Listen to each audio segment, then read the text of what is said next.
Ce que nous trouvons dans le livre de l'Apocalypse n'apporte rien de neuf au Nouveau Testament et ne présente pas non plus un ordre de choses radicalement nouveau.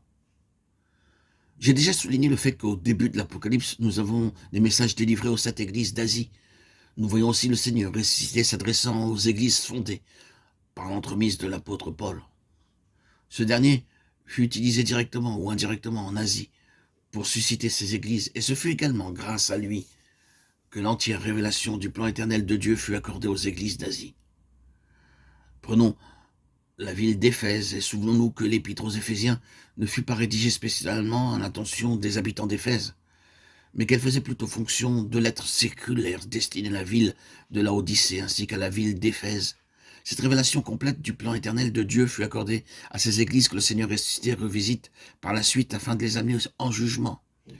Mais pour quelle raison? Le Seigneur se trouve au milieu de ces églises symbolisées par les 7 chandeliers d'or. Mais quel but poursuivit-il? Il va reprendre ces églises sur la base de la pleine révélation du plan éternel qui leur a été confié.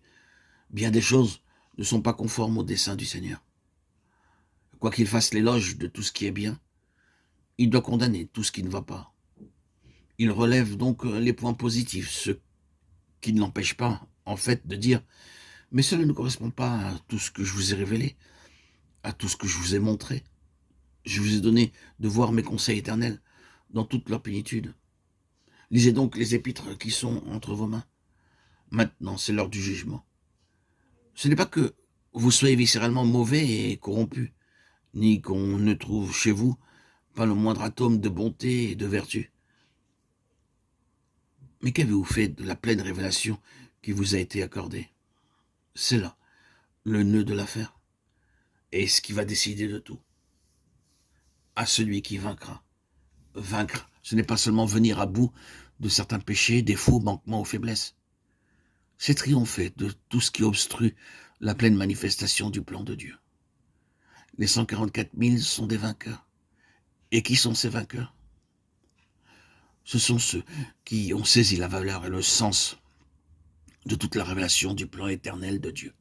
Ceux qui sont tout près de son cœur. C'est une question spirituelle. Cela vous impressionne-t-il? Oh, si nous ne voyons pas les choses sous cet angle, je crois que nous n'aurons pas la clé nous permettant d'interpréter le livre de l'Apocalypse dans son ensemble. Il est clair que ce livre tient une place à part dans la parole de Dieu. Dieu agit en tout point d'après la pleine révélation de ses conseils éternels.